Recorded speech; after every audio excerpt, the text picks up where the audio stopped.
하나님 나이가 적은 어린 아이에서부터 하나님 작년에 이르기까지 노년에 이르기까지 하나가 되어 하나님의 말씀을 듣고 받을 때에 모두 다 은혜 받게 하여 주옵시고 받은 복음 위에 굳게 서는 성도들이 되게 하여 주옵소서.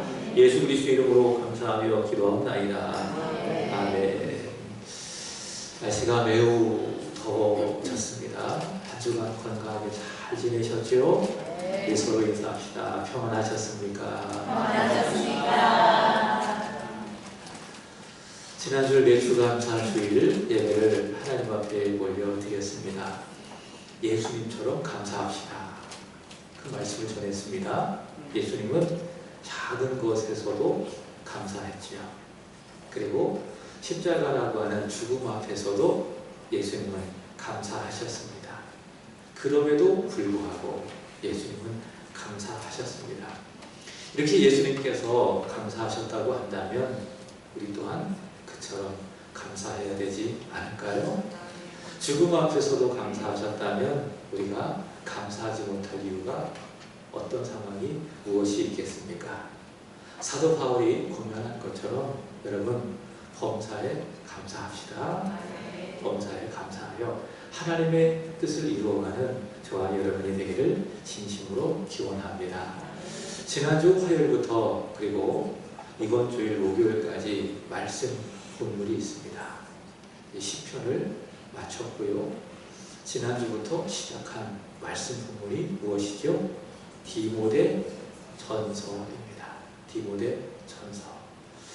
새벽에 디모데 전서를 전하고 있는데 제가 요약을 해서 새학교의 네이버 카페에다가 매일매일 올립니다. 올리지 못할 때도 있지만 그래도 올리려고 합니다. 그래서 새벽에 오셔서 말씀을 듣지 못하시는 분들은 네이버 카페에 들어오셔서 말씀을 들으시면 되겠습니다. 디모데 전서는 누가 썼을까요? 바울이 썼습니다. 오늘 본문 2절의 말씀을 보시면 믿음 안에서 참 아들된 디모데에게 쓴 바울의 편지, 그래서 디모데 전서 그럽니다. 디모데 전서는 서신서에서 목회 서신으로 분류가 됩니다. 왜 목회 서신으로 분류가 되느냐? 읽지는 않았지만 디모데 전서 3장 15절의 말씀을 보시면 사도 바울이 하나님의 집에서 디모데가 어떻게 행하여야 할지를 알게 하기 위해서 바울이 디모데에게 쓴 편지이기 때문에 이 디모데 전서를 부릅니다. 목회 서신이라 부릅니다. 그런 목회가 무엇일까요? 집이라는 것은 제가 이번 주에 강조한 것이 하나 있는데 하나님이 거하시는 집이 있습니다. 이것을 무엇이라고 이야기하죠? 교회라고 이야기합니다. 그러니까 교회는 뭐예요? 집이에요. 하나님이 임재하시고 사시는 집이에요. 그 목회는 무엇이냐? 이 교회에서 목회자가 어떻게 행하여야 할지 알고 그것을 행하는 것, 그것이 바로 목회다. 근데 디모데가 나이가 적은 겁니다. 목회의 경험도 없는 겁니다. 그래서 사도 바울이 디모데에게 목회를 어떻게 행하여야 할지를 알게 하기 위해서 쓴 편지. 그래서 디모데 전서를 뭐라고 부르죠? 목회 편지 또는 목회 서신이라고 이야기하는데 사도 바울이 쓴 목회 서신은 3권이 있습니다. 첫 번째로는 디모데 전서, 두 번째로는 디모데 후서, 세 번째로는 디도에게 쓴 편지 디도서. 그래서 디모데 전서, 후서, 디도서 이 3권을 뭐라고 부르는가 하면 목회 서신이라고 부르게 되는 겁니다. 오늘 말씀의 제목이죠. 무엇입니까? 다른 교훈 또는 바른 교훈, 다른 교훈, 바른 교훈. 오늘 말씀의 제목입니다. 교훈이라고 한다면 여러분 드는 생각이 윤리적인, 도덕적인 가르침, 이것을 교훈이라고 생각을 합니다. 자, 그런데 영어 성경에 보면은 이 교훈을 닥터린 이렇게 번역하고 있습니다. 그러니까 레슨이 아니라는 거예요. 레슨이 아니라 무엇인가 하면 닥터린이 무엇인가 하면은 교리라고 하는 겁니다. 교리. 그래서 두 가지 교리가 있는 거예요. 다른 교리가 있고 그 다음에 바른 교리가 있다. 자, 그렇지만 번역한 대로 저는 교훈이라고 말씀을 드리겠습니다. 그러니까 그렇지만 그 교훈은 윤리적인 도덕적인 가르침이 아니라 무엇이라고요? 교리다. 교리다. 이것을 여러분이 전제를 하고 교훈이라는 말을 이해를 하시면 되겠습니다. 오늘 본문 3절의 말씀을 보시면 자, 읽어보겠습니다. 시작. 내가 마게도냐로 갈 때에 너를 보내어 에베소에 머물러 한 것은 어떤 사람들을 명하여 다른 교훈을 가르치지 말며. 사도행전 28장의 말씀을 보면 사도 바울이 1차, 2차, 3차 전도여행을 끝내고 죄수의 신분으로 로마에 도착을 합니다. 그리고 거기에서 2년을 머물면서 감옥의 2년을 머물면서 복음을 전하는데 이때 쓴 서신서를 옥중서신이라고 이야기합니다.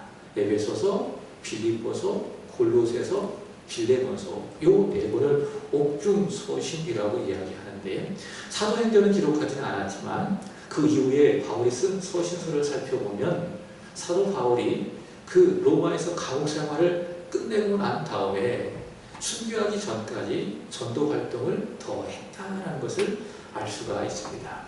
그러니까 로마 감옥에서 석방이 되고 난 다음에 사도 바울이 미드마에서 참 아들된 디모데와 함께 복음을 전한 거예요.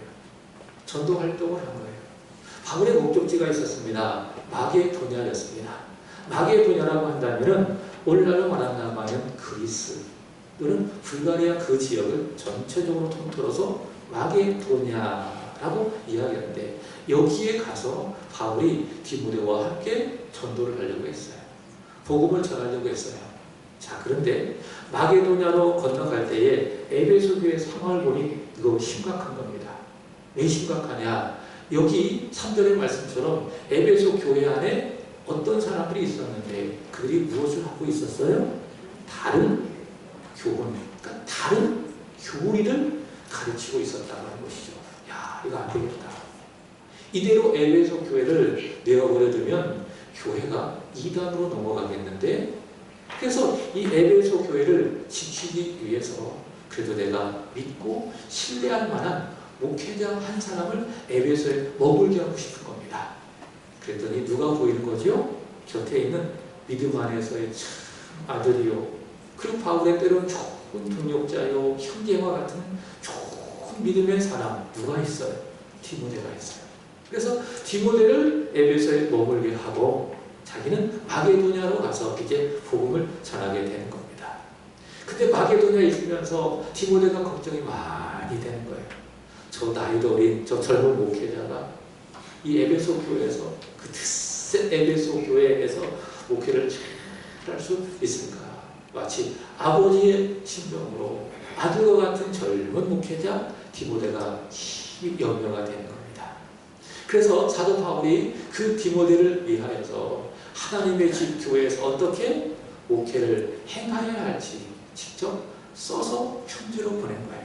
그것이 무엇입니까? 디모데 전서인데 자 3절 다시 보시면은 사도 바울이 왜 마게도냐로 건너갈 때에 특별히 디모데로 하여금 명령하여서 디모데야 너는 에베소에 머물러 있어라 라고 명했는지 그 이유를 전하는 겁니다. 그것이 무엇입니까? 어떤 사람들을 명해서 다른 교훈을 가르치지 않도록 하게 하기 위해서 사도 바울이 디모데에게 에베소에 머물러라 라고 이야기했다는 것이죠. 자, 그렇다고 한다면 오늘 사도 바울이 이 본문을 통해서 말씀하고 있는 다른 교훈, 다른 교리는 무엇이냐? 오늘 본문에 보면 세 가지로 생각해 볼 수가 있어요. 자, 4절 보겠습니다. 신화와 끝없는 족보에 몰두하지 말게 하려 함이라. 여기까지. 첫 번째는 무엇인가 하면 신화입니다. 여러분 그리스 로마 신화 들어보셨죠? 신화는 무엇입니까? 근거 없이 사람들의 입으로 전해 내려오는 있지도 아니하는 신들의 이야기를 뭐라고 부르지요? 신화. 그렇게 부르는 겁니다. 이거는 복음이 아니에요. 그냥 사람들이 지어낸 가짜 복음이에요. 여기서 신화라고 하는 것은 헬라어로 메도이스, 좀 어려운 말인데 메도이스라고 하는 말로 당시 이 초대교회에 아주 팽배했던 그런 잘못된 사상이 하나 있습니다. 그것이 무엇인가 하면 영지주의입니다. 영지주의가 무엇인가 하면 육은 악하다, 반대로 영은 선하다. 이것이 바로 영지주의인데, 이 영지주의에서 나온 것들 중에 하나가 바로 이 신화입니다. 신화, 신들의 이야기. 예를 든다고 한다면 이 신화의 내용은 이렇습니다. 어떤 신이 있는데 있지도 않은 신이에요. 우리는 하나님만이 유일하신 참신심을 믿습니다.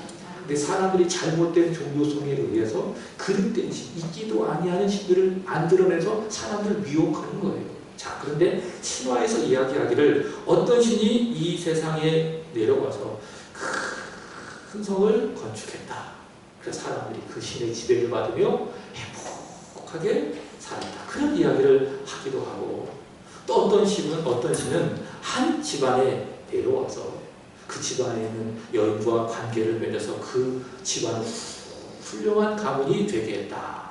이렇게 주장을 하게 된 겁니다. 자, 그와 같이 구약 성경도 무엇이냐? 신화다. 구약 성경도 신화와 같이 똑같은 신화적인 성격을 갖고 있다라고 하면서 유일하신 참 하나님, 여호와 하나님의 권위를 부정하는 사람들이었죠.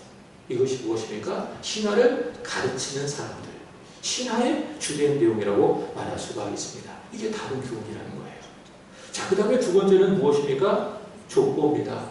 끝없는 족보입니다.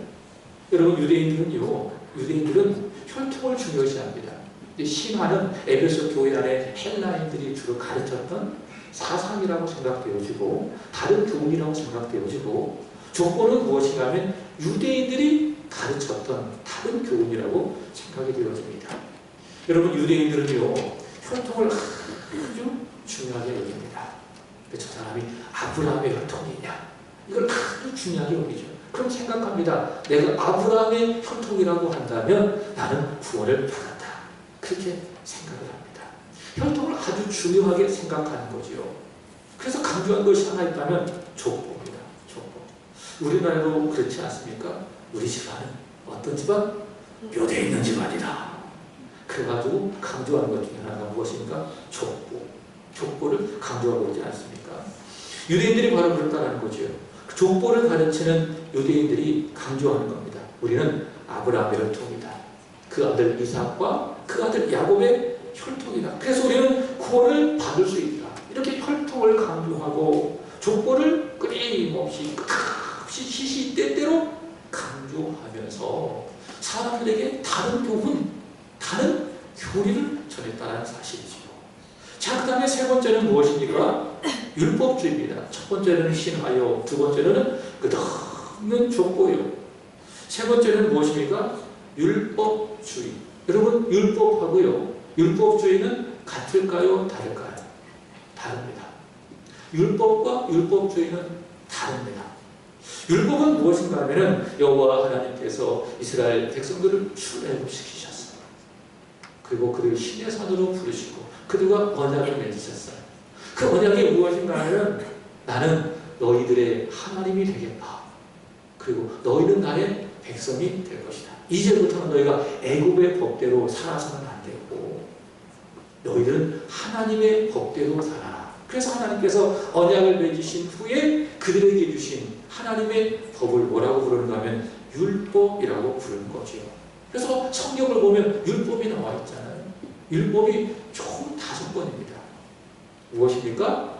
창세기, 출애굽기, 레위기, 민수기, 신명기. 5번의 율법입니다. 근데 하나님이 이 율법을 하나님의 사람 모세를 통해서 주셨다고 해서 이것을 무엇이라 부르는가? 모세오경.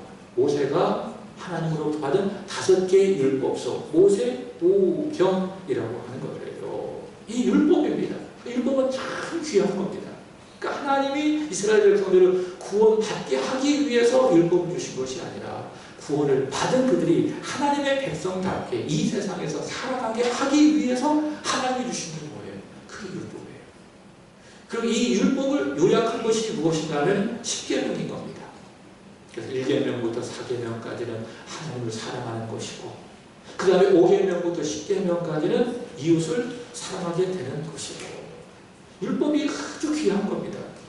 여러분, 예수님께서도 율법을 가르치셨습니다. 어제 혹시 성경을 읽으시는 분들은 마태복음 22장을 읽으셨는지 모르겠습니다. 율법을 잘 안다고 하는 한 율법사가 예수님께 왔습니다. 그리고 예수님께 물었어요. 예수님, 선생님, 율법 중에 어떤 계명이 가장 큽니까? 무엇인가 좀 다른 대답을 받았던 건 아니었을까요? 근데 성경에 보면 예수님을 시험하기 위해서 한 율법사가 그런 질문을 했다, 그렇게 이야기하고 있습니다. 의도가 불순한 거죠. 뭔가 잘못 이야기하면 그걸 큰 문제를 삼아가지고 예수님을 곤란에 빠뜨리게 하기 위해서 그런 질문을 했다는 거죠. 선생님, 율법에서 어느 계명이 가장 큽니까?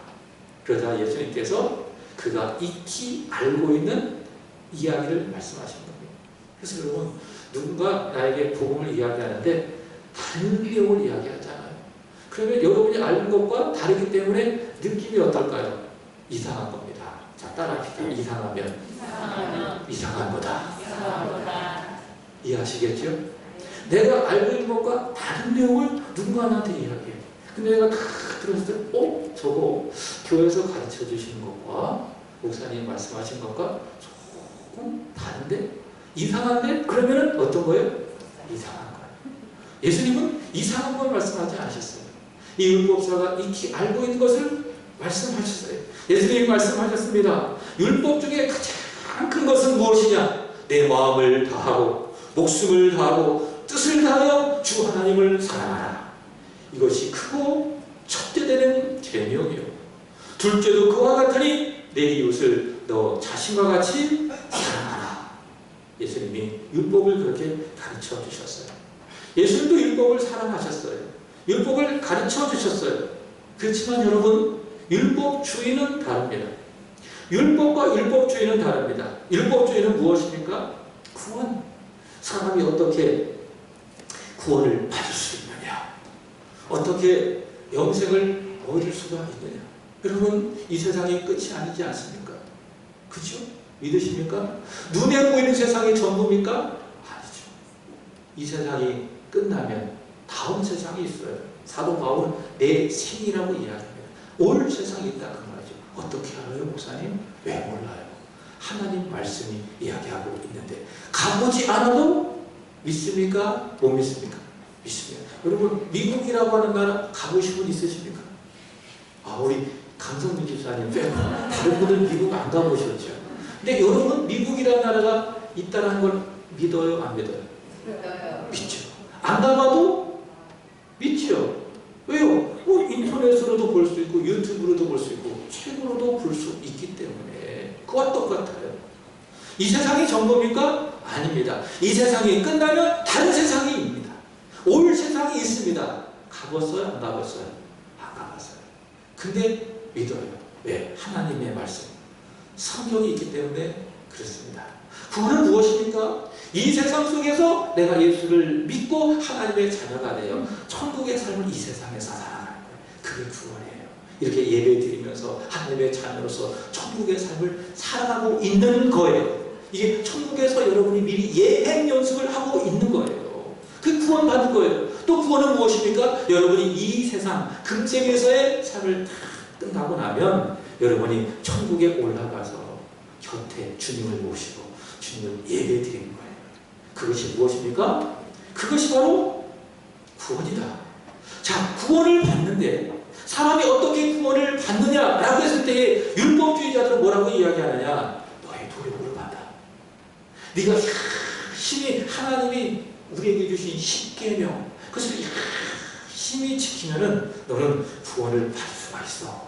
그게 뭐예요? 율법이 아니라 율법주의 것입니다. 여러분, 하나님이 왜 율법을 주신지 아십니까?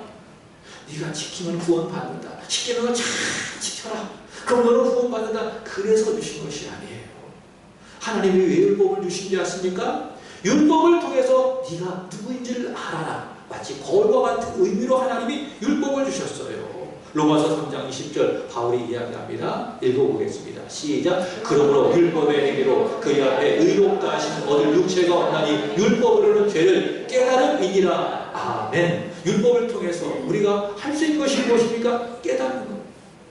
바꿔 이야기한다면 율법 앞에 서지 아니한다고 사람은 자기 죄를 깨달을 수가 없어요. 다시 말해 내가 제일 잘난 줄 알아. 죄를 지어놓고도 그게 죄가 아닌 것처럼 착각할 수 있다는 것이죠. 나는 좀 그럴듯한 사람인 것처럼 늘 착각하게 살아간다. 다시 말해 자기 객관화를 못하는 거예요. 죄인인데 죄를 짓고 있는데 그러나 율법이라고 하는 너무나도 선명한 그 거울에 탁 서게 되면 야 내가 너무 죄인이네. 이렇게 못나고 추한 죄인이 바로 여기 있었는데 내가 알게 되는 거예요.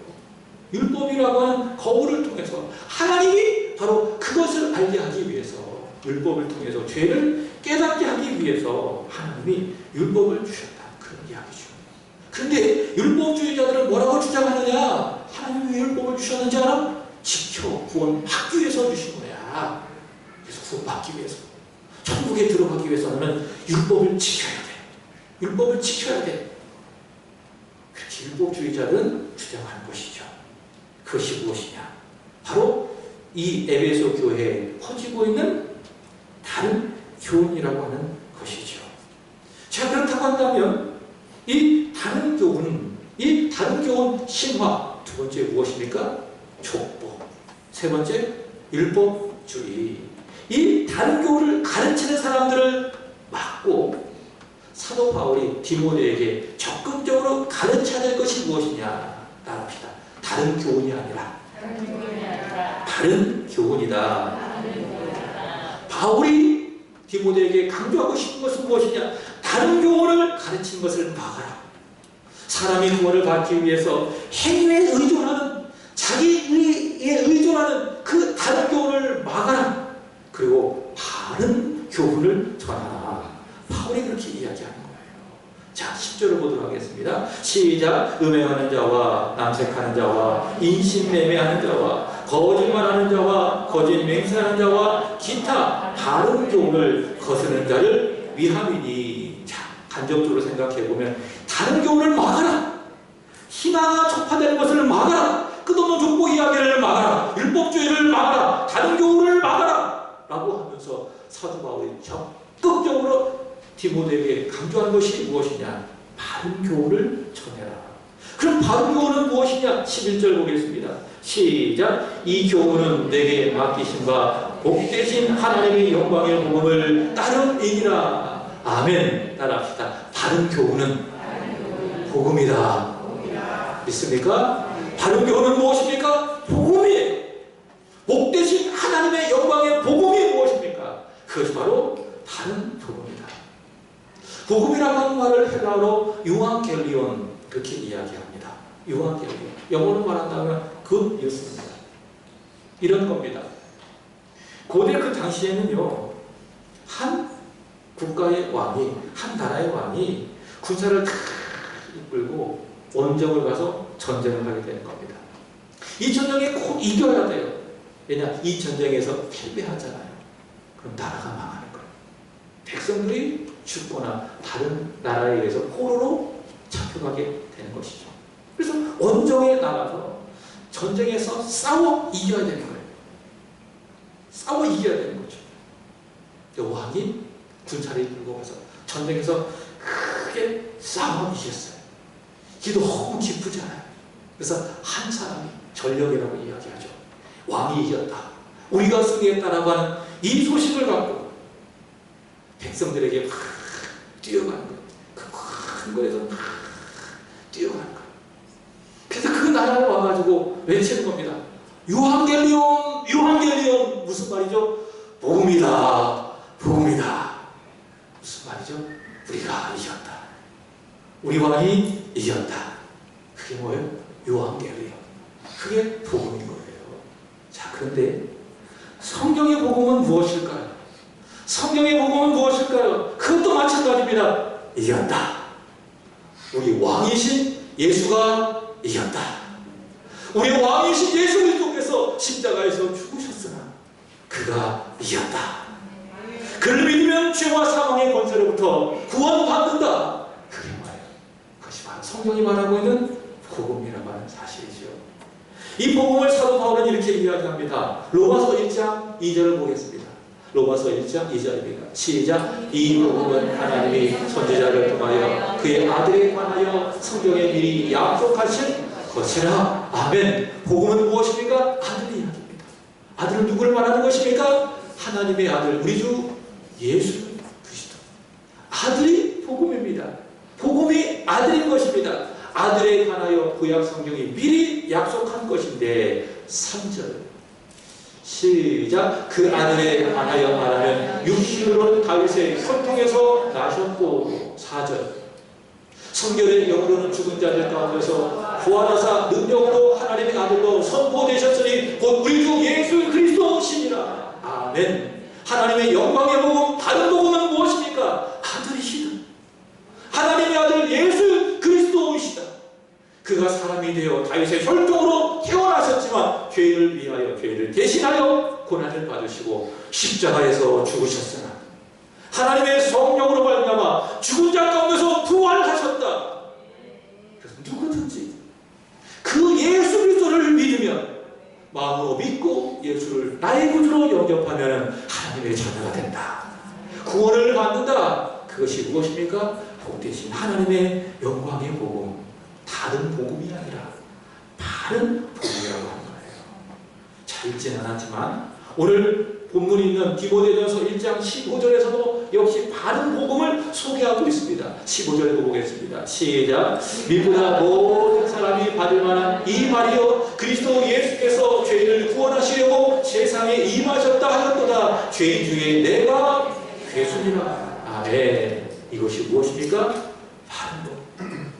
바울은 자신을 누구라고 이야기합니까? 죄인 중에 괴수라고 이야기합니다. 난 지극히 작은 자, 죄인 중에 괴수. 바울의 고백이에요. 이게 어떤 의미인지 아십니까? 죄를 많이 지은 사람이 있어요. 근데 죄를 지은 사람도 소위 말해서 경중이 있잖아요. 무거운 죄를 지은 사람도 있고 가벼운 죄를 지은 사람도 있고, 그래서 가벼운 죄를 지은 사람은 맨 끝머리에 두고 그 다음 더 많이 지은 사람 그 다음 일렬로 쭉 쓰면 맨 앞에 어떤 사람이 설까요? 죄를 가장 많이 지은 중죄인이 설 거 아니에요. 바로 그걸 말하는 거예요. 내가 바로 그거라는 거예요. 내가 바로 맨 앞에 서서 제일 먼저 하나님의 벌을 받아야 될 죄인 중에 괴수라는 거예요. 자, 그렇지만 나와 같은 죄인 중에 괴수를 할지라도, 죄인 중에 제일 많은 죄인이라 할지라도 사람을 구원하시려고, 죄인을 구원하시려고 이 세상에 오신 하나님의 아들 예수를 믿으면 구원을 받는다. 그것이 무엇입니까? 그게 바른 복음인 것입니다. 근데 다른 복음은 그게 아니에요. 신앙도 그렇고 끝없는 족보 이야기도 그렇고 율법주의도 그렇고 예수 필요 없어. 너의 노력이 중요해. 너의 의가 중요해. 너의 자격이 중요해. 너의 조건이 중요해. 그것만 있으면 너는 구원 받을 수가 있어. 그게 신화예요. 그게 끝없는 족보예요. 그게 율법주의예요. 그게 이단이에요. 그게 다른 교훈이에요. 그러나 다른 교훈은 무엇입니까? 아니다. 너의 행위는 절대로 너는 구원받을 수가 없다. 너는 죄인이기 때문에. 너의 행위는 아무것도 아니야. 아무 의미 없어. 하나님 앞에. 하나님이 받으실 만한 것이 뭔데? 여기 단 하나야. 예수. 그리스도 예수께서 바로 너를 위해서 구원하시기 위해서 이 세상에 오셨어. 그가 너를 위해서 십자가에서 죽으시고 부활하셨어. 그를 믿기만 하면 돼. 믿기만 하면 그의 의가 너에게 비춰서 하나님 그 의를 보시고 너의 의롭게 여겨주시는 거야. 그게 뭐예요? 그게 복되신 하나님의 영광의 복음, 바른 복음이고, 사도 바울은 디모데에게 이 복음을 가르치라. 이 복음을 전하라. 그럼 신화가 사라질 것이고 끝없는 족보 이야기가 사라질 것이고 율법주의가 사라질 것이고 교회는 바른 복음에 굳게 서서 건강하게 성장하게 될 것이다. 바울은 디모데에게 그런 이야기를 하고 있는 거예요. 여러분 사랑하기는, 바라기는 우리 세안교회가 오늘 사도 바울이 디모데에게 권면하고 있는 것처럼 다른 복음이 아니라, 내 의를 자랑하는 다른 복음이 아니라, 내 의로움과 내 노력을 자랑하는 다른 복음이 아니라 다른 교훈이 아니라 오직 예수 믿음을 믿는 다른 복음 위에 굳게 서기를 우리 주 예수 그리스도의 이름으로 축복합니다. 저와 여러분도 마찬가지예요. 내 노력, 내 의, 내가 한 것 아무 의미 없어요. 마치 아침 학교와도 같아. 거미줄 것 같아. 그래서 바람 훅 불면 다 날아갈 거예요. 아무 의미 없어요. 오직 내가 설 수 있는 것은 무엇입니까? 예수. 세상에 오시고 십자가를 지시고 다시 부활하신 하나님의 아들 예수, 그 위에 내가 굳게 서야 되는 거예요. 그럴 때에 내 믿음은 굳세어지는 거예요. 행복한 거예요. 감사한 거예요. 내가 자꾸 이 기초를 바꾸려고 하니까, 이 기본과 기초를 자꾸 잃어버리려고 하니까 자꾸 사람 의지하고 내 의지대로 막 살아가고, 그러니 삶의 기쁨이 없어요. 감사가 없어요. 그러나 예수, 그리스도 예수께서 나를 구원하시기 위해서 이 세상에 오셨다. 그분이 나를 위해서 죽으셨다. 부활하셨다. 그분이 나를 사랑하신다. 오늘도 내 안에 있어서 그 일을 하고 계신다. 그것을 내가 잘 믿고 있잖아요.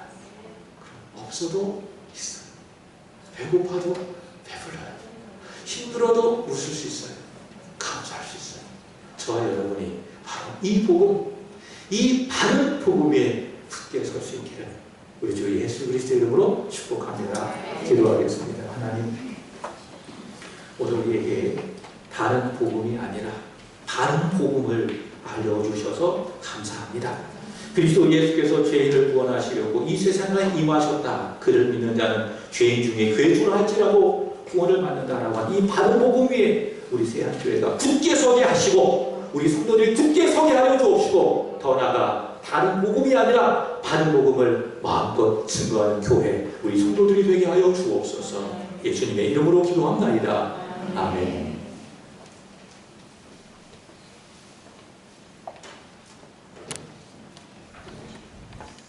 순찬식을 진행하겠습니다. 세례 받으신 분들이